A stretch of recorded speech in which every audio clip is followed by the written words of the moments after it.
नमस्कार, मी डॉक्टर कविता राणे. लक्षवेधीमध्ये आपल्या सर्वांचं स्वागत. राज्यामध्ये सध्या स्थानिक स्वराज्य संस्थांच्या निवडणुकांचं वारं वाहते. नगरपालिका आणि नगरपंचायतींच्या निवडणुका सुरू झाल्यात. एकीकडे या नगरपालिकांसाठी सध्या प्रचाराची जोरदार तयारी सुरू झालेली आहे, कारण अर्ज भरून झालेले आहेत. पण दुसरीकडे इकडे मुंबईत महानगरपालिकांच्या तयारीच्या दृष्टीनं जोरदार राजकारण रंगले. महायुती आणि महाविकास आघाडी दोन्हींमध्ये सध्या नीट कुरबुरी सुरू आहे. या कुरबुरींमुळे जी आदळआपट होतीये ना, त्याचे आवाज पार मुंबईपासून दिल्लीपर्यंत ऐकू येत आहेत. मुंबई महानगरपालिकेसह राज्यातल्या सगळ्या महानगरपालिका एकत्र लढण्यासाठी सध्या ना महायुतीमध्ये वातावरण अनुकूल दिसतंय आणि ना महाविकास आघाडीमध्ये. एकमेकांच्या पक्षातील लोकांना प्रवेश देणं, एकमेकांच्या विरोधामध्ये वक्तव्य करणं, एकमेकांच्या भूमिकांना विरोध करणं, यामुळे सध्या महायुतीत आणि महाविकास आघाडीमध्ये रोज फटाके फुटतात. एकनाथ शिंदेंच्या मंत्र्यांनी मंत्रिमंडळाच्या बैठकीवर बहिष्कार घातला. मग महायुतीतला वाद चव्हाट्यावर आला. तिकडे काँग्रेसनं शरद पवारांची भेट घेऊन उद्धव ठाकरेंना बाजूला सारण्याची मागणी केली आहे. इकडे नवाब मलिकांच्या मुद्द्यावरून विरोधकांनी भाजपच्या भूमिकेवर सवाल करायला सुरुवात केली आहे. स्थानिक स्वराज्य संस्थांच्या निवडणुका या पक्षांच्या कमी आणि स्थानिक कार्यकर्त्यांच्या जास्त असं बोललं जातं खरं, पण राज्यामध्ये सध्या चित्र मात्र तसं दिसत नाहीये. कारण या निवडणुकांच्या निमित्तानं राज्यातले सगळेच पक्ष दंड थोपटून उभे राहिलेत. आता हे सगळं म्हणजे खरंच राजकीय भूमिका आहेत की फक्त स्थानिक स्वराज्य संस्थांच्या निवडणुकांमध्ये जागा वाटपासाठी दबाव आणण्याची स्ट्रॅटेजी आहे? हा कळीचा मुद्दा आहे. यावरच बोलणार आहोत. पण त्या अगोदर बघूयात गेले 24 तासामध्ये मुंबईत या सगळ्या युत्या आघाड्यांमध्ये नेमकं घडलंय काय.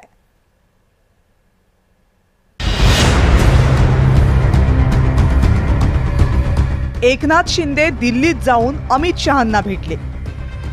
वर्षा गायकवाड मुंबईमध्ये शरद पवारांना भेटल्या. शिंदेंच्या शिवसेनेला महायुतीमधली आपली नाराजी लपवता येत नाहीये, तर वर्षा गायकवाडांना म्हणे उद्धव ठाकरेंची शिवसेना सोबत नकोय. निवडणुका जवळ आल्या की युत्या आघाड्या जुळवून घेतात. पण इथे महाराष्ट्रात मात्र जुळलेली नाती दुरावताना दिसतात. मंगळवारी मंत्रिमंडळाच्या बैठकीसाठी शिवसेनेचे मंत्री मंत्रालयात पोहोचले खरे, पण मंत्रिमंडळाच्या बैठकीवर त्यांनी बहिष्कारच टाकला. कारण काय तर म्हणे कल्याण डोंबिवलीत भाजपनं त्यांच्या पक्षातील लोक फोडले. बैठक संपल्यावर सगळे मुख्यमंत्र्यांच्या भेटीला पोहोचले. तर तिथे तुम्ही आमची माणसं फोडली तर आम्ही तुमची माणसं फोडणारच असं सुनावण्यात आलं. अशा चर्चा सुरू झाल्या. मग बुधवारी एकनाथ शिंदेंनी थेट दिल्ली गाठली आणि अमित शहांची भेट घेतली. ज्या नगरपालिका किंवा स्थानिक स्वराज्य संस्थांचे जे प्रश्न आहेत हे इथे राष्ट्रीय स्तरावर आणण्याचा काही विषयच नसतो. त्यामुळे आम्ही काल मुख्यमंत्र्यांच्या बरोबर बसलो, चर्चा झाली. त्यामधून एवढंच ठरलं की महायुतीला कुठेही गालबोट लागणार नाही, महायुतीमध्ये कुठेही मतभेद होणार नाहीत याची काळजी प्रत्येक पक्षाने घेतली पाहिजे आणि तशा प्रकारच्या सूचना प्रत्येक पक्षाच्या प्रमुखांनी दिल्या पाहिजे. अशा प्रकारची चर्चा झाली आणि त्यामुळे आता तो विषय जो आहे तो काल तिकडे संपलेला आहे. तो दिल्लीचा विषय नाही आहे. आपली नाराजी हा काही दिल्लीचा विषय नाहीये असं शिंदे म्हणालेत खरे, पण हे म्हणण्या अगोदर त्यांनी एक सूचक इशाराही दिला. तक्रारीचा पाढा वाचणारा रडणारा एकनाथ शिंदे नाही आहे, तुम्हाला मी सांगतो. हा रडणारा नाही, लढणार आहे आणि ते आपण पाहिलं वेळोवेळी. त्यामुळे या छोट्या मोठ्या तक्रारी राष्ट्रीय पातळीवर आम्ही आणत नसतो. महायुतीतल्या या सगळ्या नाराजी नाट्यावर आता विरोधक टोले लगावत आहेत. तर महाराष्ट्रातले देवेंद्र फडणवीस हे शॅडो मुख्यमंत्री आहेत. महाराष्ट्राचे मूळ मुख्यमंत्री जे आहेत हे अमित शहा आहेत आणि अमित शहा सांगतील त्यांना मंत्री बनवलं जातं, ती खाती दिल्या जातात आणि महाराष्ट्राचा सर्व कारभार हा अमित शहा चालवत असल्यामुळे छोट्या मोठ्या सगळ्या कुरबुरी ज्या आहेत या अमित शहांच्या कानावर घालतात आणि अमित शहा महाराष्ट्राचे सर्व निर्णय घेतात. कुठेतरी हा सरकार महाराष्ट्राचा स्वाभिमान गहाण ठेवून महाराष्ट्रातले निर्णय महाराष्ट्रात न होता हे आता दिल्लीवरून व्हायला लागलेले आहेत. पण युतीतल्या कुरबुरींवर तोंडसूक घेणाऱ्या महाविकास आघाडीमध्ये सुद्धा सगळं काही आलबेल नाहीये. काँग्रेसच्या मुंबई अध्यक्षा वर्षा गायकवाड यांनी काल शरद पवारांची भेट घेतली आणि ठाकरेंना आघाडीपासून दूर ठेवण्याची विनंती केली. आमची नैसर्गिक सातत्याने असलेली आमची अलायन्स आहे. सगळेजण आम्ही संविधानाचा धागा मानतो. आम्ही जे आहे ते लोकशाही मानतो. या देशामध्ये समता बंधुत्व न्याय स्वातंत्र्य राहिलं पाहिजे. मुंबईमध्ये जे आहे ते मुंबईची एकता अबाधित राहिली पाहिजे. दडपशाही करणारं किंवा कायदा हाती घेणाऱ्या लोकांबरोबर आम्ही जाऊ शकत नाही, जी आमची भूमिका आहे. उद्धव ठाकरे आणि राज ठाकरेंच्या एकत्र येण्याच्या हालचाली सुरू झाल्यापासूनच काँग्रेस नाराजच होती. पण अजूनही काँग्रेसनं आपली भूमिका काही स्पष्ट केली नव्हती. पण आता काँग्रेस ठाकरेंसोबत जायला तयार नाही हे स्पष्ट व्हायला लागले आणि काँग्रेसच्या प्रदेशाध्यक्षांनीही त्याला पाठिंबाच दिलाय. महाराष्ट्रातल्या यावेळच्या स्थानिक स्वराज्य संस्थांच्या निवडणुका या राज्यव्यापी आहेत. या निवडणुकांचा आवाका मोठा आहे. त्यामुळे प्रत्येक पक्ष या जास्तीत जास्त जागा मिळवण्याचा प्रयत्न करणार हे निश्चित आहे. याच प्रयत्नामध्ये राज्यातल्या युत्या आघाड्या फायदेशीर असतील तरच त्या टिकतील. पण मिनी विधानसभांच्या या निवडणुकीत सध्याच्या युत्या आघाड्या अडचणीच्या ठरणार असतील तर त्यांना तात्पुरता ब्रेक लावायला नेते मागे पुढे पाहतील असं वाटत तर नाहीये. ब्युरो रिपोर्ट, जय महाराष्ट्र.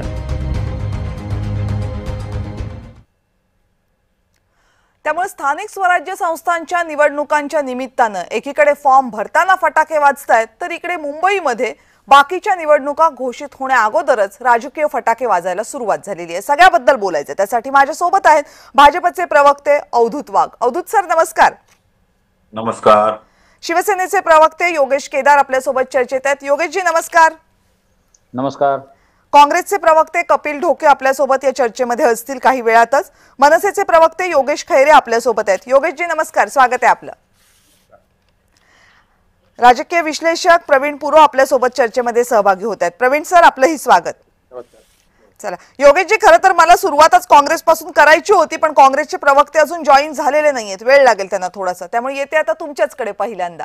मला एक तर सांगा की काय झालं, म्हणजे आधी नाराजी नाट्य झालं, मंत्रिमंडळाच्या बैठकीवर बहिष्कार झाला, मग एकनाथ शिंदे दिल्लीला गेले. आता तुम्ही सगळेजण हे सांगताय की एकनाथ शिंदेची दिल्लीची भेट अमित शहांसोबतची ही काही राजकीय नव्हती, इथल्या कुरबुरींसंदर्भात नव्हती. पण जर तसं असेल तर एकनाथ शिंदे यांनी अमित शहांना भेटल्यानंतर एक वक्तव्य केले. ते वक्तव्य असं आहे की मी लढणारा नेता आहे, रडणारा नाही. का दिल्लीमधल्या बैठकीनंतर एकनाथ शिंदे यांना हे वक्तव्य करावं लागलं? नाही, हे बघा, भारतीय जनता पार्टी आणि शिवसेना हे नातं वैचारिक नातं आहे आणि सन्माननीय एकनाथ शिंदे साहेब यांनी महाराष्ट्रामध्ये काही वर्षापूर्वी एक नवी क्रांती केलेली आहे आणि विचार सोडून गेलेल्या उभाठाला उद्धव बाळासाहेब ठाकरेंना बाजूला करून हिंदुत्वाच्या नात्यानं भारतीय जनता पार्टी आणि शिवसेना हे दोन पक्ष पुन्हा एकदा एकत्र आले पाहिजे म्हणून आम्ही सरकारी आणलं. एकनाथ शिंदे साहेबांच्या नेतृत्वामध्ये जे सरकार होतं त्यांनी अभूतपूर्व कामगिरी केली. जसं बिहारमध्ये नितीश कुमारांनी शिंदे साहेबांच्या अनेक योजना तिकडं राबवलेल्या आहेत आणि तिथेही यश मिळालं. इथं जसं लाडके बहिणीचं होतं तसंही होतं. आणि ज्यावेळेस बिहारचा निकाल आला त्यावेळेस सन्माननीय एकनाथ शिंदे साहेबांनी जाहीरपणे एनडीएचा घटक पक्ष म्हणून अमित शहांचं आणि भारतीय जनता पार्टीचं अभिनंदन आणि कौतुक केलेलं आहे. आणि त्याच संदर्भानं दिल्लीमध्ये अमित भाईंची भेट होती आणि शेवटी आमची युती आहे, महायुती आहे, एनडीएचा घटक पक्ष म्हणून नेहमी काहीतरी संवाद असला पाहिजे. त्या अर्थानं अमित शहा साहेबांसोबत शिंदे साहेबांची नेहमी भेट होत असती आणि ज्या पद्धतीनं हा वाद निर्माण करायचा किंवा उभा आहे असं दाखवायचा प्रयत्न काही लोकांनी विरोधकांनी सुरू केलाय त्यात काही तथ्य नाही. शिंदे साहेबांना प्रश्न पत्रकारांनी केला की ते तुम्ही कुरबुरी घेऊन गेलाय का, काय तक्रारी घेऊन गेलाय का, त्याच्यावर शिंदे साहेबांनी स्पष्टपणे उत्तर दिलं की मी कुरबुरी करणारा तक्रारी करणारा कार्यकर्ता नाही तर मी लढणारा कार्यकर्ता आहे. आणि ते मागच्या काही वर्षापासून शिंदे साहेबांनी दाखवून दिलेला आहे. आणि याचा अर्थ भारतीय जनता पार्टी आणि शिवसेनामध्ये काही संवाद आहे असा अजिबात होत नाही. मुंबईमधले देवेंद्रजी फडणवीस साहेब, अजितदादा आणि सन्माननीय एकनाथ शिंदे साहेब आमच्या पक्षाचे प्रमुख हे सगळेजण सक्षम आहेत, समर्थ आहेत. स्थानिक पातळीवरच्या छोट्या मोठ्या कुरबुरी सोडवण्यासाठी. नाही, पण ते जे लढाईचं म्हणतायत ती लढाई कुणासोबतची आहे? विरोधकांसोबतची? कारण आता तर काय विरोधकांसोबतचीच लढाईबद्दल बोलण्यासारखा फार काही मुद्दाही नव्हता. म्हणजे लढाई कुणासोबतची आहे? महायुतीतल्या नेत्यांशी आहे की विरोधकांमधल्या महाविकास आघाडीमधल्या नेत्यांशी, पक्षांशी आहे? नाही, नक्कीच आता महाराष्ट्रामध्ये स्थानिक स्वराज्य संस्थांचे इलेक्शन सुरू आहेत. हा, आम्ही आपसात तर लढायचा विषय अजिबात होणं शक्यच नाही. जे विरोधकांसोबत लढण्याचा विषय आहे त्या संदर्भात नाही. पण विरोधकांसोबत जर ते लढणार असतील मग ते रडण्याचा उल्लेख कशाला करतील? विरोधकांसोबत लढताना एकनाथ शिंदे हे काय असे नेते आहेत का की ते रडण्याचा उल्लेख करतील? नाही, हे बघा, पत्रकारांनी प्रश्न केला आणि त्या संदर्भानं जे काही बातम्या झाल्या त्यावर उत्तर देताना शिंदे साहेबांनी ते वक्तव्य केलेलं आहे. मी पुन्हा एकदा सांगतो, दिल्लीमध्ये नरेंद्र मोदी साहेबांच्या नेतृत्वामध्ये मजबूत सरकार आहे, एनडीएचं सरकार आहे, आमचे सुद्धा खासदार आहे, त्यामध्ये योगदान आहे. महाराष्ट्रामध्ये सुद्धा महायुतीचं हे सरकार आहे, शिंदे साहेबांच्या, देवेंद्र फडणवीस साहेबांच्या नेतृत्वामध्ये. आणि शिंदे साहेबांचं देवेंद्रजींचं नातं महाराष्ट्राला उघड उघड माहिती आहे. जे मधल्या काळामध्ये सत्ता पालट केलेला आहे त्यात शिंदे साहेबांनी देवेंद्रजींनी संगनमतानं, एक विचारानं, एका विचारासाठी, हिंदुत्वासाठी ते सत्ता परिवर्तन केलेलं होतं. आणि त्या दोघांचं एक मैत्रीपूर्ण संबंध आहे, त्या आजचे नाहीत, अनेक वर्षापासूनचे आहेत. त्यामुळं स्थानिक राजकारणाला त्या दोघांमध्ये किंवा आमच्या दोन पक्षांमध्ये मतभेदामध्ये असं कोणी ठीक आहे, मला अगदी थोडक्यामध्ये सांगा, आता पक्षप्रवेश का थांबवले तुम्ही? आता इलेक्शन लढायचं का पक्षप्रवेश करत बसायचे? बर, सध्या तोंडावर आहेत ना आता नगर पण मित्र पक्षांकडून होणारे पक्षप्रवेश असं सांगितले, नुसते पक्षप्रवेश नाही थांबवायला सांगितलेत. नाही, मला प्रश्न कळला नाही आपला. मित्र पक्षांकडून होणारे पक्षप्रवेश थांबण्याच्या सूचना का दिल्या तुमच्या पक्ष नेतृत्वाने? आता साहजिक आहे ना, सध्या सगळ्यांनीच छोट्या गोष्टीचा मोठा बवंडर केला जातो, मीडियाच्या माध्यमातून प्रोपोगंडा केला जातो. त्यामुळे आपापसात काहीतरी छोट्या कारणावरनं पक्षप्रवेश तुम्ही करून घ्या आणि प्रोपोगंडा आम्ही केला असं म्हणायचं कमाल आहे. आमची काय चूक आहे? आम्ही सांगायचं पण नाही का? मीडियावर बोलायचं कारण नाही, आम्ही विरोधकांवर ते आमचं बोलण्याचा उद्देश असतो. बरं, अवधूत वाघजी, आता शिवसेनेने थांबवले पक्षप्रवेश, म्हणजे सध्याच्या नाराजीचं तर कारण पक्षप्रवेश होतं एवढं तर स्पष्ट दिसलं होतं, कारण बरेच नेते बोलले त्याच्याबद्दल. आता शिवसेनेने थांबवल्यावर भाजप पण थांबवणार आहे का मित्र पक्षांमधनं होणारे पक्षप्रवेश? सर्वप्रथम लक्षात घ्या की महायुती जी आहे ती संसदेमध्ये म्हणजे दिल्लीमध्ये आणि मुंबईमध्ये कायम आहे. आता ज्यावेळी तुम्ही स्थानिक स्वराज्य संस्थांचा विषय काढता त्यावेळी स्थानिक स्वराज्य संस्था या आपल्या लोकशाही प्रणालीमधल्या निवडणूक प्रक्रियेतली सर्वात शेवटची पायरी असते आणि ही कार्यकर्त्यांची निवडणूक असते. एखादा कार्यकर्ता लोकसभेला तिकीट नाही मिळालं थांबतो, विधानसभेला तिकीट नाही मिळालं तर थांबतो. परंतु स्थानिक स्वराज्य संस्थेला त्याला जर एखाद्या नगर परिषदेचं, पंचायत समितीचं, जिल्हा परिषदेचं तिकीट नाही मिळालं तर पुढे 5 वर्ष 7 वर्ष वाट बघण्यापेक्षा तो कित्येक वेळा वेगळी वाट चोखाळू शकतो. अशा वेळी आपण आपल्या कार्यकर्त्याला टिकवून ठेवण्यासाठी अनेक पक्षांना वेगवेगळे नीती किंवा आणि हातखंडे अपनावे लागतात. तुम्ही जर पाहिलं तर हे काही प्रथम घडत नाहीये. आपल्या सर्वांची मेमरी जी आहे ना ती शॉर्ट आहे. 5 वर्षापूर्वी 7 वर्षापूर्वी ज्या इलेक्शन झाल्या त्याच्यामध्ये पण असंच झालं. मला तर अगदी स्पष्टपणे आणि ऑन रेकॉर्ड सांगतो की एका जिल्हा परिषदेमध्ये भारतीय जनता पक्ष आणि काँग्रेस या दोघांच्याही नगरसेवकांनी एकत्र मिळून नगरपंचायतीचा अध्यक्ष बनवलेला आहे. पण ते स्थानिक राजकारण असतं, त्याच्यामध्ये ह्या राजकारणामध्ये पक्षाच्या ध्येय धोरणांशी काही संबंध नसतो. तिकडे स्थानिक रीतीने जे काम चालतं त्या स्थानिक रीतीने काम चालावं म्हणून वेगवेगळी लोक एकत्र येतात आणि त्याला पॅनेल असं म्हणतात. जर तुम्हाला सगळ्यात मोठं उदाहरण द्यायचं आहे तर सगळ्यात मोठं उदाहरण कोल्हापूरचं आहे. कोल्हापूरमध्ये बहुतेक वेळा कधीही पक्षीय चिन्ह घेऊन निवडणुका लढवल्या गेल्या नाहीयेत आणि जे काही झालेलं आहे ते पॅनेलवर, तारा राणी पॅनेल विरुद्ध अमुक पॅनेल, राजाराम पॅनेल वगैरे. तर यामध्ये वेगवेगळ्या पक्षातली लोक एकत्र येऊन ते पॅनेल तयार करतात आणि प्रत्येक पक्ष आपल्या कार्यकर्त्याला जास्तीत जास्त तिकीटं मिळावीत यासाठी प्रयत्न करतो. परंतु भारतीय जनता पक्ष असू देत, राष्ट्रवादी काँग्रेस पक्ष असू दे किंवा शिवसेना असू दे, या तिन्ही पक्षाच्या तिन्ही नेत्यांनी अतिशय स्पष्ट केलं आहे की जिथे शक्य होईल तिथे तिथे एकत्र लढायचं. जिकडे शक्यच होणार नाही काही कारणाने तिकडे मैत्रीपूर्ण लढती करायच्या. आणि दुसरं असं होतं की कित्येक वेळा आपण युती करतो. शिवसेनेबरोबर भारतीय जनता पक्षाने युती केली. मुंबईचं उदाहरण देतो. मुंबईमध्ये आम्ही युती केली शिवसेनेबरोबर आणि अंधेरी पूर्वची जागा शिवसेनेला सुटली. त्यावेळी त्यांना आम्ही आमचा उमेदवार मुरजी पटेल हा त्यांना दिला. आता ह्याला पक्षांतर म्हणायचं का की भारतीय जनता पक्षाचा कार्यकर्ता? तर त्यामुळे जरा मॅच्युअर्ड आपण वागलं पाहिजे. आम्ही राजेंद्र गावित पालघर ज्यावेळी शिवसेनेला ती जागा दिली त्यावेळी आम्ही आमचा कॅन्डिडेट दिला, जे आमचे खासदार होते. चिंतामण वनगा ज्यावेळी त्यांचं निधन झालं त्यावेळी झालेल्या सांगताय तुम्ही, ती सोय असते अवधूत वाघची, ती सोय असते, ती सगळ्यांना माहित असते, त्याच्याबद्दल कुणी तक्रारही करत नाही. आता तक्रारी आहेत ते पक्षप्रवेशाबद्दलच्या आहेत ना. ज्यांच्या विरोधात शिवसेना निवडणूक लढली ते भाजपमध्ये येत असतील त्याच्याबद्दलच्या तक्रारी आहेत. कल्याण डोंबिवलीमध्ये काही माजी नगरसेवक घेतले त्याच्याबद्दलच्या तक्रारी आहेत. कविताजी, तुम्ही माझ्या विरुद्ध कोकल कोकल कुकलताय अशा वेळी एक मिनिट अवधूत वाघजी एक मिनिट, मी सगळ्यांचा सन्मान राख. अवधूत वाघजी एक मिनिट, मी कुणाच्या विरोधातही कोकलत नाहीये, त्यामुळे तुम्ही शब्द जपून वापराल अशी अपेक्षा करते. मी तुमच्यावर काही कोकललेली नाहीये. माझा प्रश्न विचारण्याचं काम आहे तेवढंच मी करतेय. ताई, मी गब्बत म्हणून म्हणतोय. मी काय म्हणतोय जरा समजून घ्या. जर एखादा, तर चला तुमचं उदाहरण, एखादा कार्यकर्ता विरोधामध्ये आहे, विरोधी पक्षामध्ये आहे, अशा कार्यकर्त्याला माझ्या विरोधात बोलायला जायचं की त्याला आम्ही आपल्या बरोबर घ्यायचं? एखादा कार्यकर्ता शिवसेनेच्या विरोधात लढला आणि आज त्याला शिवसेना युबीटी योग्य वाटत नसेल. नाही, प्रश्न शिवसेना युबीटी नाहीये. प्रश्न हा आहे की शिवसेनेचे जे कार्यकर्ते भाजपमध्ये घेतले जात आहेत त्यांना पक्षप्रवेश दिला जात आहेत, तो थांबणार आहे की नाही, हा माझा मूळ प्रश्न होता तुम्हाला.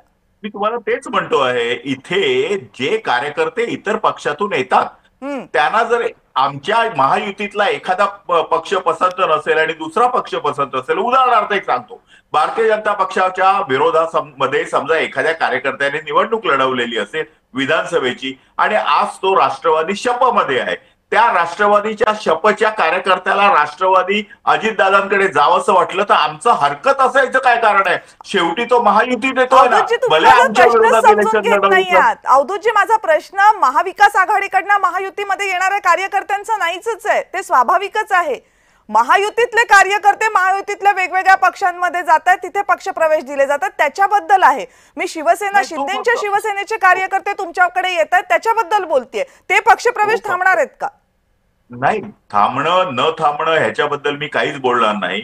खरं म्हणजे असं होऊ नये असं माझं मत आहे आणि पक्षाचं पण मत आहे. परंतु काही स्तरावर जर असं होत असेल तर ते स्थानिक आघाडी आणि स्थानिक लोकल परिस्थितीला अनुरूप असं असतं आणि त्यामध्ये दोन्ही पक्षांचा फायदा असतो.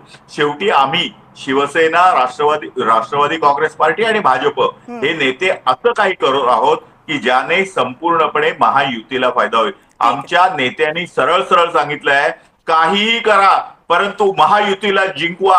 शेवटी नगरपालिकेचा, नगरपंचायतीचा, जिल्हा परिषदेचा अध्यक्ष हा महायुतीचा असला पाहिजे. तो राष्ट्रवादीचा असू देत, शिवसेनेचा असू देत किंवा भाजपचा असू देत. आमचे स्थानिक पदाधिकारी आणि नेते हे सगळं करण्यामध्ये सक्षम आहेत. ते योग्य ते निर्णय घेतात. एखाद दोन वेळा एखादा निर्णय एखाद्याला आवडणारा नसतो, त्याला नाईलाज आहे. परंतु संपूर्ण महाराष्ट्राचं राजकारण पाहता अशा प्रकारचे प्रवेश होणं हे स्थानिक नेत्यांनी ठरवून केलेले आहेत. त्यामध्ये काही जणांना ते आवडतात, काही जणांना ते आवडत नाहीत. परंतु मला असं वाटतं की जास्तीत जास्त या तिन्ही पक्षांच्या मनोमिलनानेच हे कार्यक्रम होत असतात.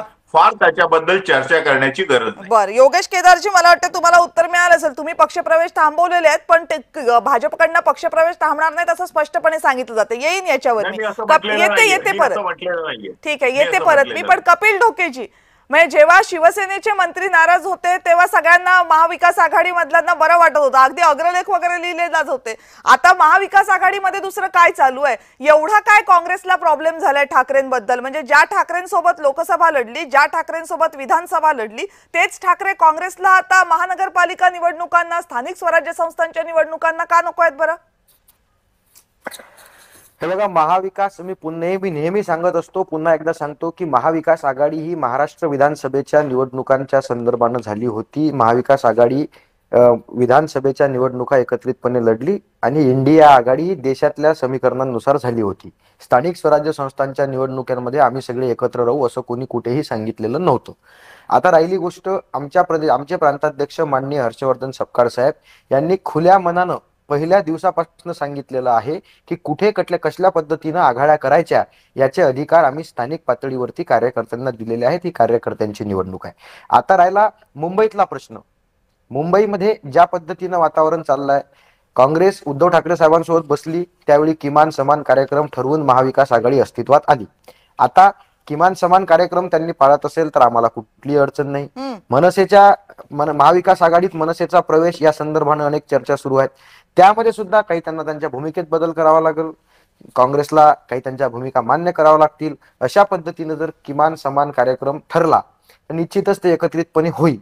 पण अजूनही कुठेही जाणीवपूर्वक जाहीरपणे आमची युती तुटली, आम्ही एकत्र लढणार नाही, अशी परिस्थिती कुठेच नाही. कसं नाही म्हणताय कपिल डोकेजी, कसं नाही म्हणताय? म्हणजे वर्षा गायकवाड जातात शरद पवारांच्या भेटीला, तिथून बाहेर आल्यानंतर म्हणतात दडपशाही करणाऱ्या पक्षांबरोबर आम्हाला जायचं नाही, आम्ही लोकशाहीची मूल्य पाळणारे पक्ष. म्हणजे जे ठाकरे तुम्हाला आधी चालले होते, 2019ला राज ठाकरे तुम्हाला चालले होते, 2019 नंतर तुम्हाला आता उद्धव ठाकरे तुमच्यासोबत सातत्याने आहेत, ते सगळं चालतं. आणि आता तुम्ही म्हणताय दडपशाही करणारे पक्ष नको. आणि जेव्हा वर्षा गायकवाड बोलतात तेव्हा ते काय फक्त स्थानिक पातळीवरचं नक्की नसतंय. नाही, सध्या जे काही स्टेटमेंट नेत्यांचे येतात ते सगळे लोकल बॉडीज निवडणुकीच्या संदर्भात आहे. कुठेही देशातल्या राज्यातल्या आघाडीचा त्याला संबंध नाही. प्रत्येक स्थानिक पातळीवर मुंबईमधली काय परिस्थिती आहे ती वर्षा गायकवाडांना माहिती असेल. म्हणजे असं आहे का, म्हणजे मग आम्ही असा अर्थ काढायचा का की मुंबईमध्ये ठाकरेंचा पक्ष हा तुमच्यासाठी दडपशाही करणारा पक्ष असेल, पण नाशिकमध्ये तो दडपशाही करणारा पक्ष नसेल, असा अर्थ काढायचा येत ना? हे बघा कविताजी, कुठेही वर्षा गायकवाडांनी शिवसेना दडपशाही करणार आहे असं म्हटलं का? ठीक आहे, एखादा पक्ष दडपशाहीची भाषा करत असेल त्यांच्यासोबत आम्ही जाणार नाही. ते त्यांची चांगली भाषा घेऊन येत असतील, आम्ही सोबत राहू. ही साधी गोष्ट आहे. तुम्ही आज वर्षा गायकवाड काय बोलल्या हे सांगताय. एकीकडे राज्यात अनेक ठिकाणी शिवसेना आणि काँग्रेस एकत्र लढते आहे, हे सुद्धा मोठ्या मनाने सांगितलं पाहिजे ना. आमच्या बाळापूर मतदारसंघात शिवसेनेचा काँग्रेसला पाठिंबा आहे, आमच्या तेल्हाऱ्यामध्ये शिवसेनेला काँग्रेसचा पाठिंबा आहे. अनेक ठिकाणी आम्ही एकत्र लढतोय, हे सुद्धा आपण तितक्याच मोठ्या मनानं सांगितलं पाहिजे. बर, ठीक आहे. म्हणजे काही ठिकाणी ते दडपशाही करणारा पक्ष नाहीये, काही ठिकाणी काय योगेश खैरेजी आज काही ठिकाणी तुम्ही दडपशाही करणारे आहात, बाकीच्या ठिकाणी तुम्ही दडपशाही करणारे नाहीये. नाही, बिलकुल दडपशाही करणारे असं आम्ही म्हटलं नाही. आम्हाला जायचं नाही. दडपशाही करणारे अनेक लोक आहेत. दडपशाही तर महायुतीत चालली आहे. एक मिनिट, असं नाहीये. मला वाटतं तुम्ही वर्षाताईंचं बोलणं नीट ऐकलं की नाही मला माहित नाही. त्यांनी सांगितलं शरद पवार यांच्या पक्षाबरोबर आमची नॅचरल अलायन्स आहे. आणि तुम्ही जो मुद्दा मगाशी मांडलात किमान समान कार्यक्रमाचा, तोही त्यांनी बोलून दाखवला की तेव्हा आमचा किमान समान कार्यक्रम होता. मग आता याच्या पलीकडे जर त्या म्हणत असतील की दडपशाही करणाऱ्या, लोकशाहीची मूल्य न पाळणाऱ्या पक्षांसोबत जायचं नाही, तर त्या विरोधकांबद्दल बोलत नव्हत्या निश्चित आहे, कारण तुम्ही काय महायुतीतल्या पक्षांसोबत जाणार नाही आहात. ते उद्धव ठाकरे साहेबांबद्दलच बोललो असं त्यांनी कुठे म्हटलं का? किमान एखाद्या वेळी ते दुसऱ्या कोणाबद्दल असू शकते असाही तुम्ही अंदाज लावा. प्रेस नीट ऐका, त्याच्यात त्यांना स्पष्ट प्रश्न विचारले गेले की उद्धव ठाकरेंसोबत जर तुम्ही स्थानिक स्वराज्य संस्थांच्या निवडणुका लढणार नसाल आणि जर मुंबई महानगरपालिकेमध्ये पोस्ट इलेक्शन लढण्याची वेळ आली तर तुम्ही काय करणार, त्याच्यावरही त्यांनी उत्तर दिलेलं आहे. त्यामुळे त्याच्यात ते उद्धव ठाकरेंबद्दल, राज ठाकरेंबद्दल बोलत होते हे जवळपास स्पष्ट आहे. त्याच्यामध्ये फार काही लॉजिक लावता येईल असं मला वाटत नाही. योगेश खैरेजी,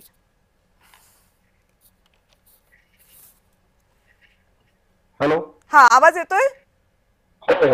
बर, काँग्रेस सोबत जर तुम्हाला जायचं असेल, महाविकास आघाडीमध्ये जर तुम्हाला जायचं असेल, तर तुमच्या भूमिकांमध्ये बदल करावे लागतील असं म्हटलं जातंय. दडपशाही करणारे पक्ष या बॅनर खाली आता तुम्हाला आणलं जाते. काय तुमचं म्हणणं आहे याच्यावर?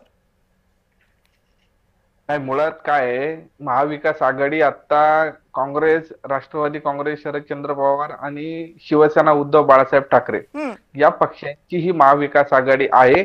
आणि आपण आता असं समजू की अजून ती अस्तित्वात आहे. आमचा अजूनपर्यंत या महाविकास आघाडीमध्ये कुठल्याही प्रकारचा ना प्रवेश झालेला आहे, ना काँग्रेस असेल किंवा राष्ट्रवादी काँग्रेस असेल यांच्यासोबत कुठल्याही प्रकारची या संदर्भातली चर्चा सुरू आहे. त्यामुळे हा पक्ष मुळात हा विषय गैरलागू आहे. आणि जर का जो विषय गैरलागू आहे आणि त्या संदर्भात जर वर्षाताई अशा पद्धतीचं वक्तव्य करत असतील आणि दडपशाही वगैरे, दडपशाही कुठल्या पद्धतीची? तुमच्या पक्षांवर दडपशाही होते का? कुणावर दडपशाही होते? दडपशाही म्हणजे कुठल्या प्रकारची? आणि जर का ज्या पद्धतीने महाराष्ट्रावर, मराठी माणसावर दडपशाही होणार असेल, हिंदीची दडपशाही होणार असेल, दिल्लीची दडपशाही होणार असेल आणि त्या विरोधात जर आम्ही रस्त्यावर उतरत असू, त्याला रस्त्यावर उतरून संघर्ष करत असू, त्याला विरोध करत असू आणि याला जर तुम्ही दडपशाही म्हणणार असाल तर ठीक आहे, आम्ही ही दडपशाही करत आलेलो आहोत आणि सातत्याने करत राहू, कारण हा मराठीचा, महाराष्ट्राचा विषय आहे. पण तुम्ही कुठल्याही गोष्टी कुठल्याही बाजूला नेताना मुळातच ना आम्ही आजपर्यंत काँग्रेसला कुठला प्रस्ताव दिलाय ना त्यांच्याकडून आम्हाला कुठला प्रस्ताव आलाय. जर अशा प्रकारच्या कुठल्याही पातळीवर कुठल्याही प्रस्तावाची चर्चाच असताना वर्षाताईंनी अशा पद्धतीने दडपशाही वगैरे गोष्टी आणून आणि अशा प्रकारची वक्तव्य करून चुकीच्या दिशेला विषय नेणं हे फार चुकीचं आहे. म्हणजे मला खरंच आश्चर्य वाटतं काँग्रेस पक्षाचं की काँग्रेस हा पक्ष म्हणजे कायम ज्या पद्धतीने आताही तो भूतकाळातल्या जो त्यांचं वैभव होतं त्या भूतकाळातल्या वैभवातच अजून रमतोय. आणि ज्या पद्धतीचं आव्हान आज देशासमोर महाराष्ट्रासमोर उभं आहे त्या आव्हानाला दुर्लक्ष करून आम्ही हे करणार नाही, आम्ही ते करणार नाही, आम्ही ह्याच्या बरोबर जाणार नाही, ह्याच्या बरोबर हे करणार, अशा पद्धतीचे तुमच्याकडे ऑप्शन्स आहेत का हा विचार करा. राजकीय दृष्ट्या किती ऑप्शन्स आहेत तुमच्याकडं, पण ह्या पद्धतीचा विचार करायचा नाही आणि आपण सातत्याने वैभवात भूतकाळातल्या वैभवात रमत बसायचं हे काही योग्य वाटत नाही. आणि दडपशाही वगैरे आम्ही ती महाराष्ट्रासाठी करत राहू, तो काही विषय नाही. आणि आम्ही सर्वात महत्वाचं कुठल्याही युतीत आघाडीत जाण्यासाठी किंवा कुठलाही तात्कालिक राजकीय फायदा मिळेल म्हणून आमच्या कुठल्याही ज्या सातत्याने महाराष्ट्र मराठी हिंदुत्वासाठी भूमिका आहेत त्यात किंचितही बदल होणार नाही. बर, ठीक आहे. प्रवीण पुरोसर, आता मुद्दा असा उपस्थित राहतोय की काँग्रेसनं म्हणजे जेव्हा संविधान बचावचं म्हटलं होतं किंवा काँग्रेसनं आता वोट चोरीचा जो मुद्दा काढला तर राज ठाकरेंनी त्याच मुद्द्यावर मतदान याद्यांमधल्या घोळांवर राज ठाकरेंनी प्रचंड आवाज उठवला. महाराष्ट्रामध्ये त्यांनी सगळ्या पक्षांना एकत्र येण्याची हाक दिली. त्यावेळेस काँग्रेसचे अनेक नेते राज ठाकरेंसोबत मंत्रालयामध्ये गेले, सत्याचा मोर्चा काढला, त्यामध्ये काँग्रेसचे नेते सहभागी झाले. पण आता मात्र काँग्रेसचे काही नेते उद्धव ठाकरेंना राज ठाकरेंना सोबत घेण्याची वेळ येते तेव्हा असं म्हणतात की दडपशाही करणारे पक्ष आम्हाला सोबत नकोय. काँग्रेसमध्ये मनसेला सोबत घेण्याच्या मुद्द्यावरून दोन गट पडलेत असं दिसतंय का? नाही, कविताजी काय आहे की आता काँग्रेसलाही अजून ती त्यांची सवय अजून गेलेली नाही. ही गरजेला जे पाहिजे त्यांना सगळ्यांना घ्यायचं, पण गरज ठरली की त्यांचा विचार करायचा ना. ही काँग्रेसची खोड पूर्वीपासूनच आहे. या भाजपचे प्रत्यक्ष दिसत तशी काँग्रेस तसंच वागायची. ज्या ज्या वेळेला संधी पाहिजे आपल्याला गरज आहे त्या त्या वेळेला या पुरोगामी पक्षांना त्यांनी जवळ घेतलं. पण जेव्हा संधी नको आपल्याला हे आता करायचं नाही तर आपला फायदा झाल्यानंतर त्यांना दूर लोटायचं. ही काँग्रेसची नीती आतापर्यंत होती, आता परत सुरू झालंय. म्हणजे सत्याचा मोर्चा झाला, वोट चोरीच्या संदर्भात मुवमेंट सुरू झाली किंवा संविधान बचावच्या संदर्भात झाली, त्यावेळेला त्यांना मनसे लागली. मनसे आवश्यक होती, शिवसेना आवश्यक होती. पण ज्यावेळेला प्रत्यक्ष आता त्या निवडणुकीचा काळ आला तेव्हा ते सामान्य कार्यकर्त्यांचा सामान्य मतदारांचाही विचार करत नाहीये. आता सत्याचा मोर्चा मुंबईत झाला, खरोखर काँग्रेसची तेवढी ताकद होती का की आपण जी गर्दी पाहिली तेवढी गर्दी काँग्रेसची जमू शकली असती? निश्चितच नाही. म्हणजे पत्रकार म्हणून तुम्हाला सांगतो, मनसे आणि शिवसेनेने जर तिकडे ताकद दाखवली नसती तर सत्याचा मोर्चा हा फेल ठरला असता. ही सगळी ताकद जी आहे ही आपसूक राहुल गांधींच्या पाठीमागे उभी राहिली. एवढं तरी काँग्रेसने समजून घ्यायला पाहिजे होतं. ते न समजून घेता ते जेव्हा गरज आहे त्यावेळेला त्यांना बोलून घेता मोर्चाला आणि जेव्हा गरज ठरली तेव्हा तुम्ही हे म्हणजे हे फक्त तुम्हाला दडपशाही वाटते, दबाव तंत्र वाटतं. हे केवळ खेळ आहे. सामान्य कार्यकर्त्यांना काय वाटतं, त्यांना ह्या गट हे महाविकास आघाडी पाहिजे, त्या सामान्य मतदारांना काय वाटते याचा तरी किमान काँग्रेसने जर विचार केला असता तर त्यांनी अशी खेळी खेळली नसती.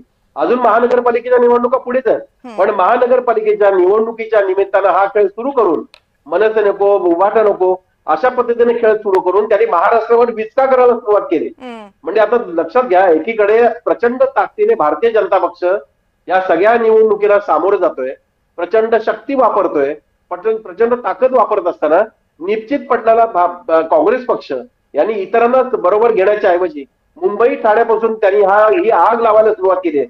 त्याच्यामुळे त्याचे परिणाम स्थानिक स्वराज्य संस्थांच्या निवडणुकांमध्ये होतील हे असं स्पष्ट दिसायला लागले.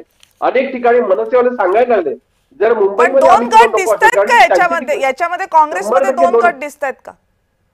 100% दोन गट दिसतात. एका गटाला वाटतंय की हे सगळे एकत्र झालं पाहिजे आणि दुसऱ्या गटाला वाटतं हे नको झालं पाहिजे. तुमच्या लक्षात येत असेल या सत्याच्या मोर्चाच्या संदर्भात किंवा यापूर्वी झालेल्या काही निवडणुकांच्या संदर्भात मनसेवरून चर्चा करण्याच्या संदर्भात ज्या वेळेला बैठका झाल्या त्या बैठकीच्या वेळेला यांचे प्रदेशाध्यक्ष नसायचे, त्यावेळेला आपले थोरात असायचे. म्हणजे थोरातांना तो अधिकार दिला एवढं आपण समजू शकतो काँग्रेसने. मग प्रदेशाध्यक्षांनी एकदा पण यावं नाही. जर तुम्हाला एवढी तर भीती वाटत काय सांगायचे ते, जर मुंबईमध्ये आम्ही मनसेबरोबर बसलो कुठल्या बैठकीला तर त्याचे परिणाम बिहारला होतील, बिहारच्या विधानसभेमध्ये होतील. बिहारची विधानसभा तर उडकली गेली ना, तुम्ही खड्ड्यात गेलात ना. कारण काही असू द्या, एवढ्या खड्ड्यात गेल्यानंतर तुम्ही जर शहाणपणात जर तुम्हाला येत नसेल तर या महाराष्ट्राचं दुर्दैव आहे. काँग्रेस तुमची कशी राहील तिथे शिल्लक? जर काँग्रेसनं शिल्लक ठेवायची असेल तर पुढे तडजोडी करायला पाहिजे.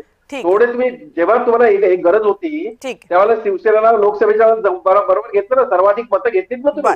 जर त्यावेळेला शिवसेना चालली तर तुम्हाला मनसेला काय अडचण आहे? हा एवढं सगळं झाल्यानंतर आता म्हणायचं की दडपशाही आहे म्हणजे कमाल आहे की योगेश केदारजी. आता या सगळ्यामधला तिसरा मुद्दा म्हणजे युत्या आघाड्यांवर प्रश्नचिन्ह का निर्माण होतं यातला तिसरा मुद्दा आहे नवाब मलिकांचा. आणि हा प्रश्न तुम्हालाही आहे आणि अवधूत वाघ सरांनाही आहे, पण पहिल्यांदा मी तुम्हाला विचारते काय भूमिका आहे तुमची? कारण आता नवाब मलिक यांच्यावर आरोप निश्चिती झालेली आहे, विरोधकांनी आता राळ उठवायला सुरुवात केलेली आहे की आता नवाब मलिक कसे काय चालतात. जर नवाब मलिक यांच्यावर देशद्रोहाचे आरोप असतील तर मग राष्ट्रवादी काँग्रेसमध्ये असलेले नवाब मलिक, त्यांचे प्रचारक असलेले नवाब मलिक हे कसे काय शिवसेना आणि भाजपला चालतात?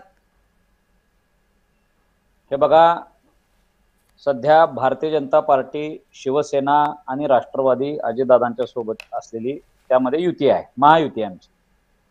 प्रत्येक पक्षाला आपल्या पक्षामध्ये कोण काय करावं, कोण असावं, कोण नसावं त्याचा निर्णय घ्यायचा अधिकार आहे. आम्ही हिंदुत्ववादी पक्ष म्हणून, शिवसेना म्हणून किंवा भारतीय जनता पार्टीने अनेक वेळा त्या संदर्भानं भूमिका जाहीर केलेल्या आहेत. आणि शिवसेना पक्ष हा त्या बाबतीत सगळ्या वैचारिकदृष्ट्या आम्ही क्लिअर आहोत. आमच्या शिंदे साहेबांनी या संदर्भामध्ये ज्या काही भूमिका जाहीर केलेल्या आहेत त्यामुळे त्यावरती आम्ही ठाम आहे. शेवटी महायुती आहे. थोडक्यात एका वाक्यात सांगा ना, अडचण आहे की नाही? नवाब मलिक हे महायुतीमध्ये असणं अडचण आहे की नाहीये?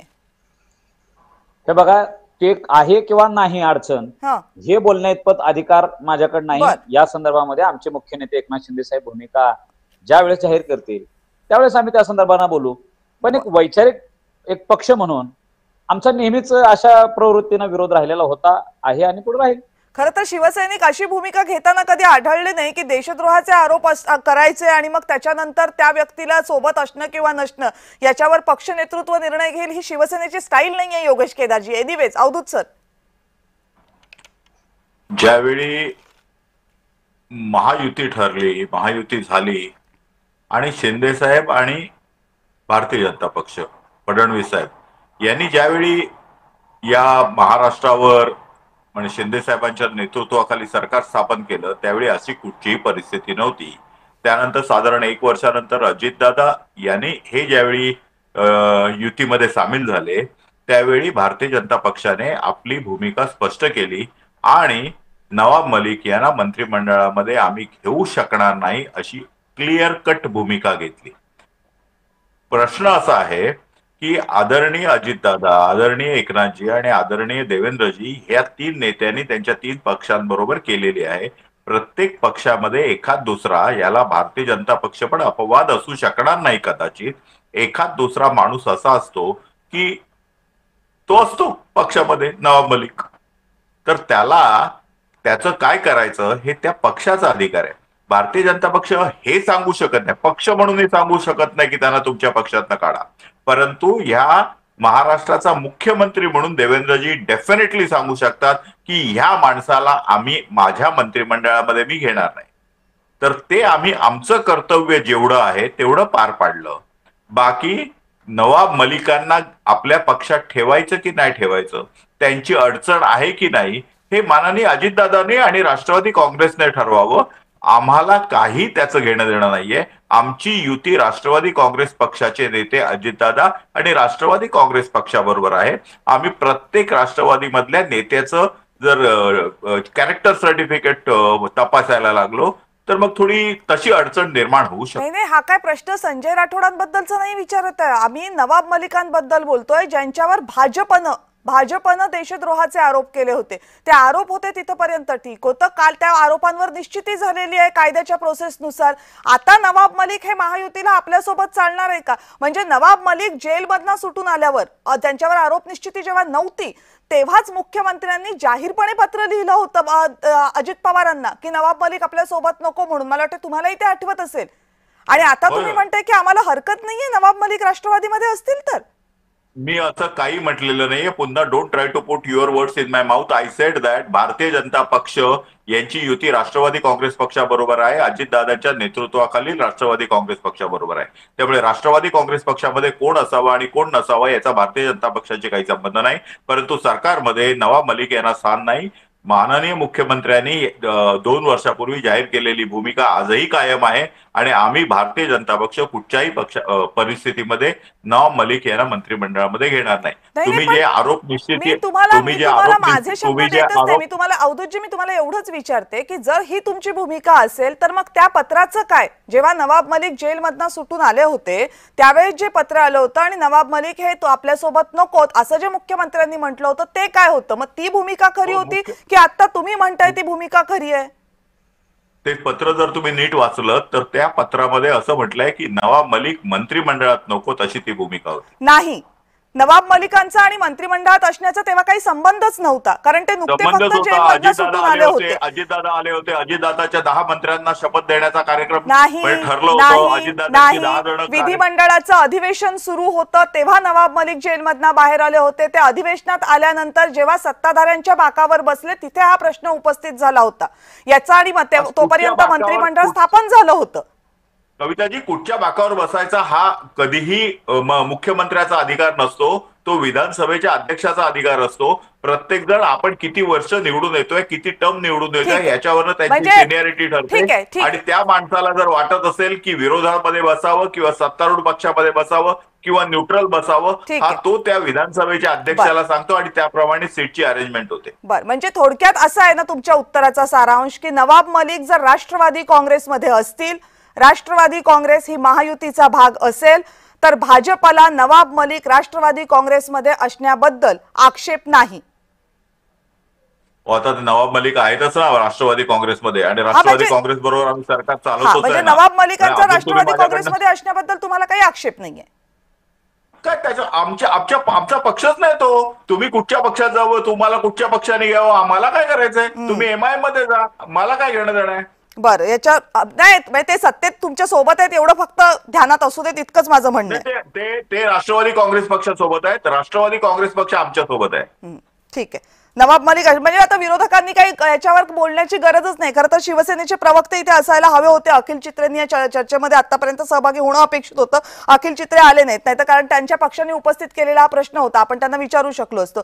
पुन्हा एकदा काँग्रेसमध्ये जाऊयात, काँग्रेसकडे जाऊयात. काय आता काँग्रेसची काय या सगळ्याबद्दलची भूमिका आहे? म्हणजे भाजपच्या भूमिकेबद्दल, शिवसेनेच्या भूमिकेबद्दल काँग्रेस जेव्हा बोलत होतं तेव्हा आता काँग्रेसच्या भूमिकांवर पण प्रश्नचिन्ह उपस्थित व्हायला लागले. आणि मगाशी कपिल डोकेजी जो मी प्रवीण पुरोंना प्रश्न विचारला होता तो, काँग्रेसमध्ये आता 2 गट व्हायला लागलेले आहेत का? एकतर पराभवाच्या छायेतनं काँग्रेस बाहेर येत नाहीये आणि दुसरीकडे कुणाला सोबत घ्यायचं कुणाला नाही याच्याबद्दलच्या भूमिका काँग्रेसच्या पक्षालातल्या नेत्यांना आणि कार्यकर्त्यांना सगळ्यांनाच संभ्रमात टाकणार आहेत. याच्यातनं फायदा काय होणार आहे काँग्रेसचा? हे बघा, पराभवाच्या छायेतनं काँग्रेस बाहेर यायला तयार नाही हे काही मी मान्य करायला तयार नाही. एखाद्या वेळी तुम्ही चुकीच्या मार्गाने आता प्रवीण पुरोसर राजकीय विश्लेषक म्हणून बोलत होते की काँग्रेसचे विरोधक म्हणून बोलत होते, हेच मला काही त्या ठिकाणी समजलेलं नाही. तुम्ही बिहारच्या निवडणुकीत काँग्रेस सपाटून हारली, मान्य आहे, पण का हारली, कशा पद्धतीनं हारली, यांनी कशा पद्धतीनं मतदानाच्या सुरुवातीच्या दिवसपर्यंत लोकांच्या खात्यात 10,000 रुपये टाकले आणि कशा चुकीच्या मार्गाने भारतीय जनता पार्टी निवडणुका जिंकत आहे याचा सुद्धा विचार केला पाहिजे. दुसरी गोष्ट, काँग्रेस निवडणुकीच्या राजकारणात एखाद्या वेळी हरत असेल, परंतु काँग्रेसला पर्याय काही शिवसेना होऊ शकत नाही किंवा काँग्रेसला पर्याय काही अजित पवारांची राष्ट्रवादी होऊ शकत नाही. काँग्रेस हा राष्ट्रव्यापी पक्ष आहे. देशामध्ये राहुल गांधींनी नरेंद्र मोदींच्या नाकात दम आणून ठेवलेला आहे. हे सुद्धा काय करत होता म्हणजे 2001 काय काँग्रेस कुठे म्हणजे ठीक आहे हरते, पण 2023 मध्ये काँग्रेस कर्नाटक तेलंगणा जिंकली हे का सांगत नाही तुम्ही? पर्याय होऊ शकत नाही असं तुम्ही म्हणता. मग 2019 हे बघा, प्रादेशिक पक्ष आम्ही सोबत घेतलेत ना. म्हणजे देशाच्या राजकारणात शिवसेना कसं काय पर्याय होऊ शकते? म्हणजे शिवसेना इंडिया आघाडीचा घटक आहे की नाही? मग देशाच्या राजकारणाला शिवसेना पर्याय होऊ शकते का? काँग्रेस सोबत घटक आहे, मान्य करतो ना त्यांचं अस्तित्व, पण ते जर म्हणत असतील की आम्हाला काँग्रेसचं अस्तित्व मान्य नाही, आम्ही देशाचं नेतृत्व करतो, हे कोण मान्य करणार आहे? कोण म्हटलं काँग्रेसचं अस्तित्व मान्य नाही देशात? नाही, कोण म्हटलं? म्हटलं असं. तुमची भूमिका काय? तुम्हाला नाहीच थांबायचं, उद्धव ठाकरेंना पण घ्यायचं नाहीये, ठरलंय का काँग्रेसचं? कविताजी, तुम्ही कुठेतरी स्वतः चुकीचे अर्थ काढताय. मी तुम्हाला विनम्रपणे सांगतो, मला पूर्णपणे बोलू द्या. माझं म्हणणं हे आहे, प्रवीण पुरो जे बोलले होते आणि तुम्ही जे बोललेत की काँग्रेस काही पराभवाच्या छायेतून बाहेर यायला तयार नाही. आम्ही हरत असू पण देशामध्ये आम्ही पर्याय आहो, हे सगळ्यात अगोदर लक्षात घेतलं पाहिजे. आम्ही हरतो कधी? जेव्हा हे चुकीच्या पद्धतीनं निवडणुका लढतात. म्हणजे मतदानाच्या पहिल्या दिवसपर्यंत लोकांच्या खात्यात 10,000 रुपये लाचेच्या स्वरूपातून टाकले आणि त्याला महिलांच्या स्वावलंबनाच्या गप्पा करायच्या. अशा ठीक आहे, चुकीच्या पद्धतीनं निवडणुका लढता आम्ही हरलो असेल, आम्ही पुन्हा एकदा हारे तो क्या हुआ फिर जीतेंगे. आमच्यातला आत्मविश्वास काही अजून ढळलेला नाही. राहिली गोष्ट युती आघाडीच्या संदर्भातली, मी पहिल्या दिवसपासून सांगतोय, वर्षा गायकवाडांचं जे काही स्टेटमेंट असेल ते स्टेटमेंट काही संपूर्ण काँग्रेसचं स्टेटमेंट असू शकत नाही. ते त्यांनी माध्यमांशी बोलताना सांगितलं. पण प्रांताध्यक्षांनी जाहीरपणे सांगितलेलं आहे की ज्या ज्या भागामध्ये ज्या ज्या पद्धतीनं स्थानिक कार्यकर्त्यांना विचारात घेऊन सगळ्या आघाड्या केल्या जातील, अशीच काहीतरी आमची परिस्थिती आहे. आमच्यात काही पक्षांतरावरून वाद चालू नाही किंवा आमच्यामध्ये काही इकडले लोक तिकडे घेतले म्हणून हे नाराज आहे ते नाराज असं नाही. मुंबईतला प्रश्न आहे. मुंबईत मनसेची भूमिका, काँग्रेसची भूमिका, शिवसेनेची भूमिका, हे 3 लोक एकत्र येत असताना, यांच्यासोबतही तशाच हे 3 लोक एकत्र येत असताना काहीतरी जंगल होते आहे, त्याच्यावर तोडगा निघेल, मोठी लोक बसतील आणि निर्णय घडून आणतील. यांच्यात तसंच. म्हणजे पहिल्या दिवशी 2 मोठी लोक बसली होती ना, वर्षा गायकवाड आणि शरद पवारांची भेट. ही काही लहान नेत्यांची भेट थोडी आहे ना. हा, आणखी बसतील ना सोनिया, आमचे राहुल गांधी बसतील शरद पवारांसोबत. स्थानिक स्वराज्य संस्थांच्या निवडणुकांसाठी बसू शकतात. हर्षवर्धन सपकाळ साहेब बसतील. काय मला कळतच नाही. आता एकीकडे राष्ट्रीय नेते आहेत कपिल ढोकेची 1 मिनिट, तुम्ही काय सांगताय? तुम्ही मला एकदा सांगताय स्थानिक स्वराज्य संस्थांच्या निवडणुका आहेत, त्या तिकडे त्या पातळीवर काय असतील ते बघतील म्हणून. ते नेते वर्षाताई गायकवाड या काय बोलल्यात हे काय अंतिम नाहीये. दुसरीकडे तुम्ही मला सांगताय राहुल गांधी बसतील, शरद पवार बसतील. अहो काय चाललंय? मनसेचा महाविकास आघाडीत प्रवेश व्हावा की न व्हावा या संदर्भात मोठी लोक निर्णय घेतील. पहिली गोष्ट मी सांगतोय, अजून जाहीरपणे प्रांताध्यक्षांनी उद्धव ठाकरेंसोबतची आमची युती तुटली असं कुठेही सांगितलेलं नाही. ज्या पद्धतीनं मुंबईत आघाडी होताना अडचणी येत आहेत हे तुम्ही सगळे माध्यम दाखवत आहात, त्याच पद्धतीनं महाराष्ट्रामध्ये अनेक ठिकाणी शिवसेना आणि काँग्रेस एकत्र लढती आहे हे सुद्धा आपण सगळ्यात अगोदर दाखवलं पाहिजे. उगाच यांच्यामध्ये काय पडलं, यांच्यासारखे तमाशे थोडी आमचे चालले आहेत. म्हणजे एकनाथ शिंदेचे मंत्री कॅबिनेटलाच येत नाहीत कारण भाजप आमच्या लोकांना प्रवेश देते. तिकडे राष्ट्रवादीचा तो कोणता आमदार तो सांगतोय की राष्ट्रवादीच्या मंत्र्यांनी सुद्धा लक्षात ठेवावं की तुमचे मंत्रीपद अजितदादांमुळे आहे आणि भाजपचे लोक जर अजितदादाचा सन्मान करत नसतील तर तुम्ही सुद्धा कॅबिनेटला जाऊ नका. अशा पद्धतीचे धिंडोळे हे लोक काढतात. इतके तर टोकाचे भांडणं आमच्यात नाहीत ना. आमची जी काही युती आघाडी व्हायची, सत्तेत तुम्ही थोडी मंत्रिमंडळाच्या बैठकीत जाणार त्याच्यावर करतायत राजकारण. अहो कुठेही असलो तरी आमच्यातला समन्वय कायम आहे. काही गोष्टींवरती वाद चालू असतील ते बसून तोडगा निघेल ना. खूप उशिरा जॉईन झालात तुम्ही चर्चेमध्ये. दडपशाही करणारे पक्ष आमच्या सोबत नको असं वर्षा गायकवाड स्पष्टपणे म्हणतायत शरद पवारांची भेट घेतल्यानंतर. शिवसेना, उद्धव बाळासाहेब ठाकरे पक्ष आणि काँग्रेस महानगरपालिकांच्या निवडणुका, जिल्हा परिषदेच्या निवडणुका, स्थानिक स्वराज्य संस्थांच्या इतर निवडणुका यांच्यामध्ये यानंतर एकत्र जाणार का? हे बघा, आपल्याला जर लक्षात असेल तर संजय राऊत साहेबांनी ह्याच्या आधीच महिन्याभर पूर्वीच असं सांगितलेलं की इंडिया आघाडी ही देशासाठी आहे, महाविकास आघाडी ही महाराष्ट्रासाठी आहे. आणि राहिला प्रश्न महानगरपालिकेच्या निवडणुकीचा, तर महानगरपालिकेच्या निवडणुकीसाठी हे जर स्वतंत्र जायचं असेल तर तेव्हाचा निर्णय तेव्हा घेऊ. तर आम्हाला काही त्याचा काय फरक पडत नाही की काँग्रेसला स्वबळावर लढायचं आहे का की स्वबळावर नाही लढायचं आहे. परंतु जनभावना अशी आहे की जर भारतीय जनता पार्टीला रोखायचं आहे तर अशा वेळी सगळ्यांनी एकत्र येऊन भारतीय जनता पार्टीला रोखण्याचं हे काम करणं अपेक्षित आहे. परंतु आम्ही असं काय महिन्याभर आधी किंवा त्याच्या आधी ज्या प्रकारे महायुतीवाले सांगत होते की आम्ही एकाच दिलाने एकत्रच लढणार आहोत, महाविकास आघाडी आज सांगू शकते का, शिवसेना आज सांगू शकते का की शिवसेना काँग्रेस बरोबर लढणार का, तेव्हा देखील मी हेच बोललो होतो. इतर आमचे प्रवक्ते देखील हेच बोलले होते की शिवसेना हा पक्ष मुंबई महानगरपालिकेवर भगवा फडकवण्यासाठी सक्षम आहे. परंतु जर 1+1 हे 11 होतं तर आम्हाला 1+1 हे करायचं आहे. आम्हाला भारतीय जनता पार्टीला रोखण्यासाठी जे काय करायचंय ते सगळं करण्यासाठी आम्ही प्रयत्नशील आहोत. मुद्दा इतकाच आहे. परंतु आम्ही महायुतीवाल्यांसारखं खोटं तर नाही म्हणत ना. आता 1.5 महिन्याआधी 1 महिन्याआधी मला असं वाटतं की नवाब मलिक यांची नियुक्ती स्टार प्रचारक म्हणून झाली. तर जेव्हा स्टार प्रचारक म्हणून झाले तेव्हा काही म्हणाले नाही. पण अमित शहाजी महाराष्ट्रात आल्यानंतर म्हणाले की आम्हाला कुबड्या नको. तर पहिला एक कुबड्याला त्रास द्यायला सुरू केला, तो रडत रडत त्याला जावं लागलं दिल्लीला. मग आता दुसरं काहीतरी दुसरीकडे कसं काय आता टार्गेट करायचं, तर नवाब मलिक हा विषय घेऊन करायचं. आता नवाब मलिक हा विषय घेऊन जर राष्ट्रवादीला केलं तर एक गोष्ट आपण कविताजी एक लक्षात घ्यावं, मला असं वाटतं सगळे पॅनलिस्ट मान्य करतील की मुंबईमध्ये राष्ट्रवादी काँग्रेसचं इतकं वर्चस्व नाहीये. सगळ्या मुंबई महानगरपालिकेचा इतिहास देखील काढून पाहू शकता. तर त्यांनी आपल्याला हे लक्षात येईल की हे स्टंटबाजी हे भारतीय जनता पार्टी का करते. हे फक्त सोनिया गांधींच्या दारात जाऊन असं दाखवायला की आम्ही किती हिंदुत्ववादी आहोत आणि आम्ही हिंदुत्वासाठी किती बलिदान करू शकतो. हा सगळा फार्स आहे आणि खोटारडेपणा आहे. जर नवाब मलिकच्या विषयावरती जर भारतीय जनता पार्टीला राष्ट्रवादी बरोबर युती तोडायची असेल तर त्यांनी मला असं वाटतं संपूर्ण महाराष्ट्रभर तोडावी. कारण नवाब मलिक हे महाराष्ट्राचे नेते आहेत, त्यांच्या राष्ट्रीय कार्यकारिणीवर नवाब मलिक आहेत, ते फक्त मुंबईचे नेते नाही आहेत. ठीक आहे, नवाब मलिकांच्या मुद्द्यावर तू येते, योगेश केदारजी तुमच्याकडे येते, पण अखिल चित्रेजी माझा मूळ मुद्दा राहिला ना की ठाकरेंना दडपशाही करणारे पक्ष असं म्हटलं गेले. बरं, त्याच्यात दोन्ही ठाकरे अधोरेखित आहेत, तुम्ही सुद्धा राज ठाकरे सुद्धा. याच्यावर काय म्हणजे ही काँग्रेसचं ही वक्तव्य आणि काँग्रेसच्या या भूमिका यांच्या ह्या असताना सुद्धा शिवसेना आणि मनसे काँग्रेस सोबत जाणार का?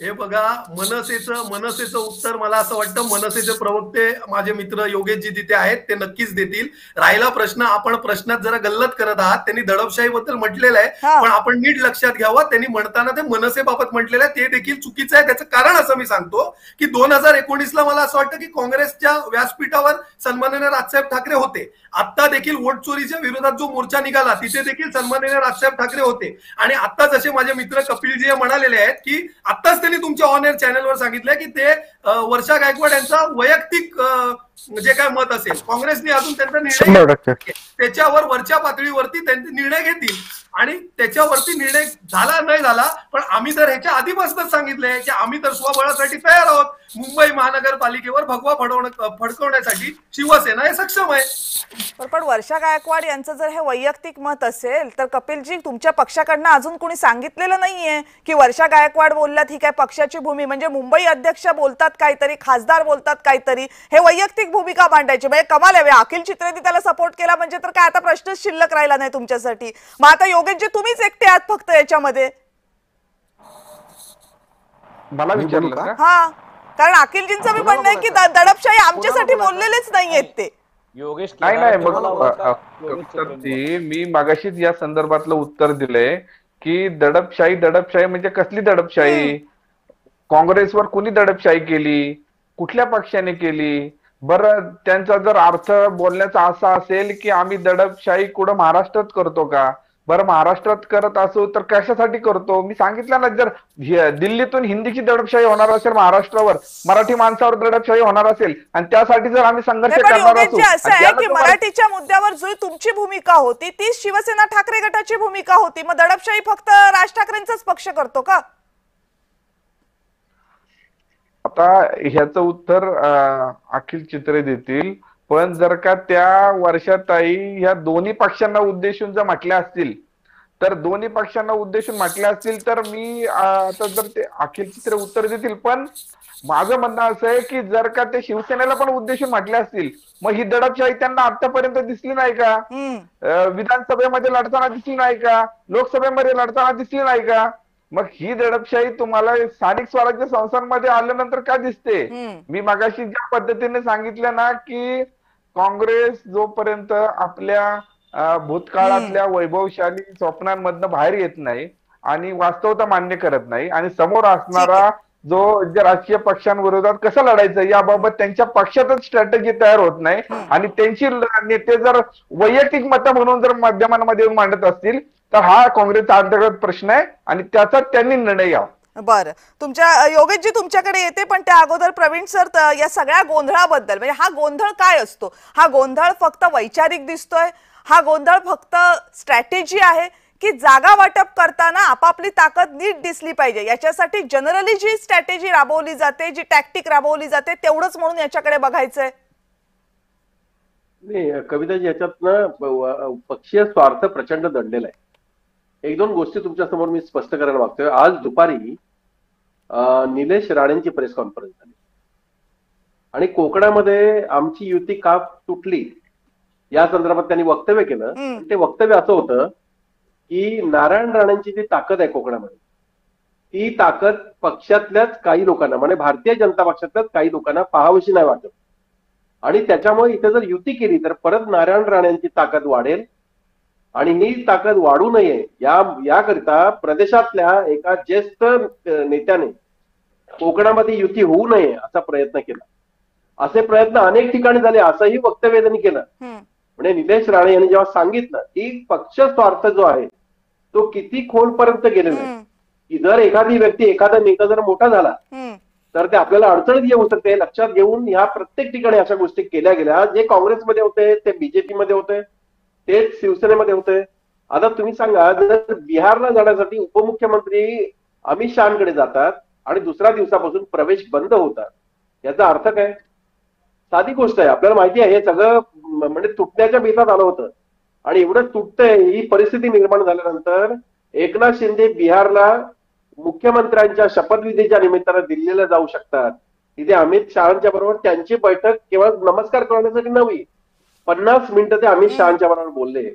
मला असं वाटतं की तुम्ही खूप विजयी झाला, तुमचं अभिनंदन करते, याच्यासाठी 50 मिनिटं लागत नाहीत. ते तिकडे गेले आणि महाराष्ट्रामध्ये काय स्थिती आहे, आमच्या म्हणजे पक्षीय स्वार्थासाठी आमचं किती नुकसान केलं जातं हे त्यांनी तिकडेही सांगितलं. आणि त्याच्यानंतर दुसऱ्या दिवशी हे पक्ष प्रवेश जे आहेत ते थांबले. म्हणजे हा जो सगळा प्रकार महाराष्ट्रात जो खेळखंडोबा सुरू आहे, राजकीय एकमेकांना पाहण्याचा, हा गेल्या काही वर्षापासून जो सुरू झालाय तो अजून पण कमी झालेला आहे. निवडणुका आल्यानंतर त्याच्यामध्ये वाढ होणं हे खूप स्वाभाविक आहे. पण बरोबर आहे, माझ्या प्रश्नाचं उत्तर तुम्ही दिलेलं ते बरोबर आहे की ह्याच्यामध्ये सगळ्यामध्ये पक्षीय राजकारण, पक्षीय स्वार्थ आहे. ओके, चला योगेशजी, तुम्हाला मगाशी बोलायचं होतं, मी थांबवलं होतं.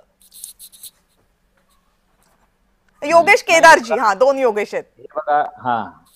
हे बघा आता सध्या म्हणजे मनसेचे आणि उबाटाचे जे प्रवक्ते आहेत, त्या दोघांनी त्यांच्यामध्येच असलेला विसंवाद, महाविकास आघाडीमध्ये जी काही बिघाडी आहे, वैचारिक बिघाडी, ते काही कधी नॅचरल अलायन्स कधी नव्हते, कधी असू शकत नाहीत आणि राहणारही नाहीत. आम्ही काय महाविकास आघाडीचा भाग नाही आहोत दादा. ऐका ना, तुम्ही तडजोडी ज्या वेळेस विचारांच्या तडजोडी करून फक्त सत्तेसाठी म्हणून एकत्र येत असताना तसा विसंवाद दिसतो. सन्माननीय एकनाथ शिंदे साहेब अमित शहाच्या सोबत जे काही 50 मिनिट 1 तास चर्चा करीत होते, याचा अर्थ असा आहे की बाबा आमच्यामध्ये संवाद आहे.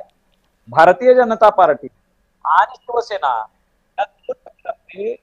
खूप चांगल्या प्रकारचा संवाद आहे. एकमेकांच्या विषयी आम्ही आदर करतो, प्रत्येकाला एक आपापली सीमारेषेचा अंदाज आहे आणि आमचे पक्ष वाढवण्याचा सुद्धा अधिकार प्रत्येकाला आहे. अमितभाई शहा जर काही एकनाथ शिंदे साहेबांच्या सोबत असं तास बसत असतील तर एकनाथ शिंदे साहेबांचं देशाच्या राजकारणात सुद्धा असलेलं महत्व अधोरेखित व्हायला गेलं आहे. दिल्लीच्या राजकारणामध्ये जे काही आमच्या शिंदे साहेबांचं आणि आमच्या पक्षाचं जे काही महत्व आहे ते ह्या बाबतीत अशा अर्थानं, पॉझिटिव्ह अर्थानं आपण बघितलं पाहिजे, एवढीच आम्हाला म्हणायचं. नाही, पण तुम्ही त्या पक्षाचे नेते आहात म्हणून तुम्ही हे पॉझिटिव्ह अर्थानं बघणं आम्ही अगदी स्वाभाविक घेतो. म्हणजे अखिल चित्रेजी, तुम्हाला हे जमलं पाहिजे. सत्य आहे. आम्हाला असं प्रकारचं काय जळमून घ्यायची गरज नाहीये, कारण भारतीय जनता पार्टी बरोबर जेव्हा महाराष्ट्रात देखील आमची युती होती ना, तर तेव्हा शिवसेना हा मोठा भाऊ होता महाराष्ट्रात. त्यांना रडत रडत दिल्लीला जावं लागायचं नाही. आणि हे ना जे काय वारंवार इतक्या दिल्ली वाऱ्या जर इतिहास काढला ना, तर मला असं वाटतं की कोणीच महाराष्ट्रात इतक्या दिल्ली वाऱ्या केल्या नाहीये. 2 उपमुख्यमंत्री आहेत ना, दुसऱ्या उपमुख्यमंत्र्यांना कधी पाहिलं का वारंवार जाऊन तिथे बाबा त्रास देत आहेत, बाबा मला वाचवा, असं करायला जावं नाही लागत ना तिथे. काय अधोरेखित तुम्हीच करून शिवसेना आहे. पूर्ण महाराष्ट्राला आता कळलं की शिवसेना नसून ही शहासेना आहे. कारण तुम्हाला बिहारसाठी अभिनंदन करण्यासाठी अमित शहाकडे जावं लागतं. पण